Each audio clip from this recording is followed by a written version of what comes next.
Welcome to Shimfy News. I'm your host, Jenna Levy. And I'm Christine Tran. And we're here presenting breaking news that can change the world forever. Spain has finally conquered Mexico and Chile. Wow, that's insane. I know. Let's hear from our other reporter, Ivan, on some background info for you. Hello, I'm Ivan Chow, and I'll provide some background information on how Spain has conquered many parts of the Americas and will allow them to do so. Once, there were two major Indian groups, the Aztecs and the Incas, who controlled the newly discovered world by Spanish explorers. These empires were wealthy, and these lands hold lots of gold. They were ambitious and eager to control the new land and find lots of gold. This led rulers to send explorers on an expedition to fulfill their dreams. Now let's see what Christine and Jenna have to say. Thanks, Ivan. Yeah, thanks, Ivan. That was great, but you might think it doesn't end there, right? Absolutely. If you thought like Christine, you're right. Defeating the Aztecs and the Incas were just the beginning of what was coming that would change the world forever. A long journey started with many conquistadors now discovering more and more land, traveling thousands of miles, capturing natives on their way, and find more and more gold. That was just the birth of a period where large expeditions were going to be held and where Spaniards will eventually discover the land where we live today. Okay, so starting off, we have Hernando de Soto. De Soto was known as a conquistador. Hernando de Soto was born in a small town in Spain called Xeres de los Caballeros to a noble but poor family. He achieved his dream in 1513, where he joined Davila's expedition to the West Indies. Later on in 1531, De Soto departed from Nicaragua to tag along with Pizarro's expedition to explore more of South and Central America. They met up with each other in Peru, which was controlled by the Inca Empire at the time being. Pizarro and the Spaniards captured the chief of the Incas, Atahualpa, and Pizarro chose De Soto to be his representative to the ruler. The Spaniards made a deal with the Indians. In order to gain Atahualpa's freedom, they needed to give them a room full of gold. Atahualpa is the one who decides to do this, but got executed regardless. After this, De Soto received the third largest portion of wealth. He then became the first European to enter the capital city of Cuzco, in which he captured and claimed all the riches for himself, making him a very wealthy man. He sailed from Peru in 1535, eventually reaching Spain in 1536. He departed from Spain in April of 1538, until May 18, 1539, that their expedition to La Florida actually started. On May 25th, they landed near present-day Tampa Bay. They started their journey through the southwestern United States by moving north, and then northwest into the Appalachian town of Anahaka, where they spent the winter. The main goal of this expedition was to find riches and gold. Several months later, into the spring of 1540, De Soto's expedition continued where they moved northeast into present-day Georgia. When no gold was found, they headed south into present-day Alabama, arriving into the town of Mobile, fighting with the natives living there.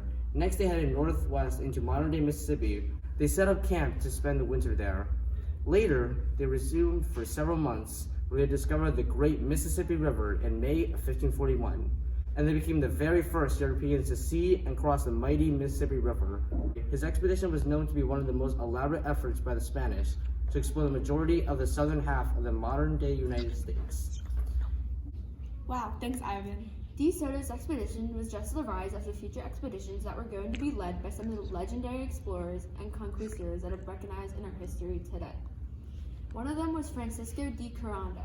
He wanted to find new lands and control them. It all started in 1510 when Corando was born in Salamanca, Spain. As the younger son of a wealthy aristocratic family, he never wanted to inherit the family fortune.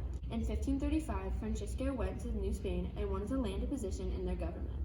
The same year, he became part of that government and soon after the governor of Nueva Galicia. Stories of gold and riches in the north of Mexico started to float around.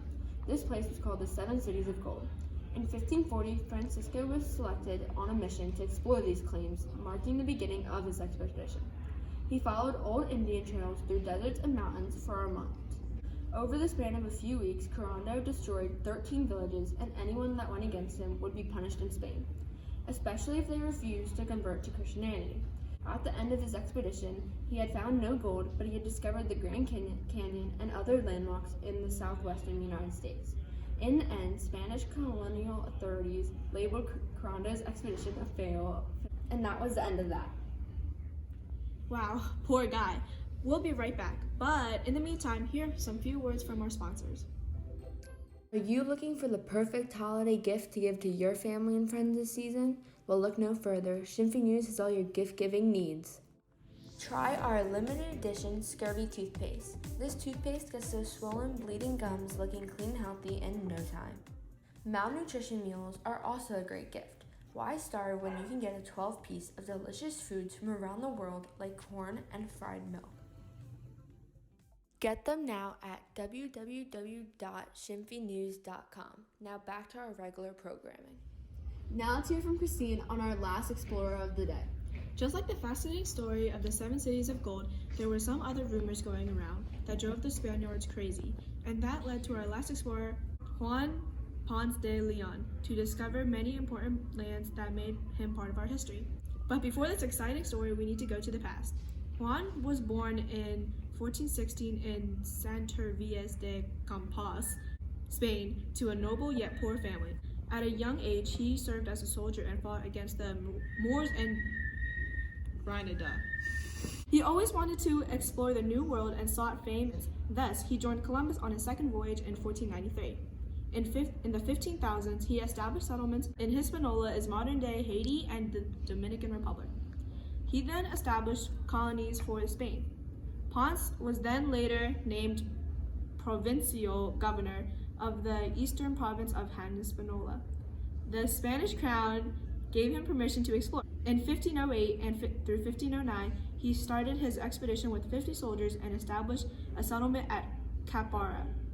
When he returned from his expedition to get supplies, he was also named the governor of Puerto Rico. During his return, he had heard from the Indians that there was an island named Bimini. There had been rumors about the magical waters that rejuvenate those who drank it or bathed in it. In the search of more gold and the fountain of youth, Ponce sailed from Puerto Rico on March 1513. The following month, he landed in Florida. He named it Florida because of not only did he land there near Easter, but also because of its floral vegetation. In 1514, Ponce returned to Spain where he had reported on his amazing discoveries.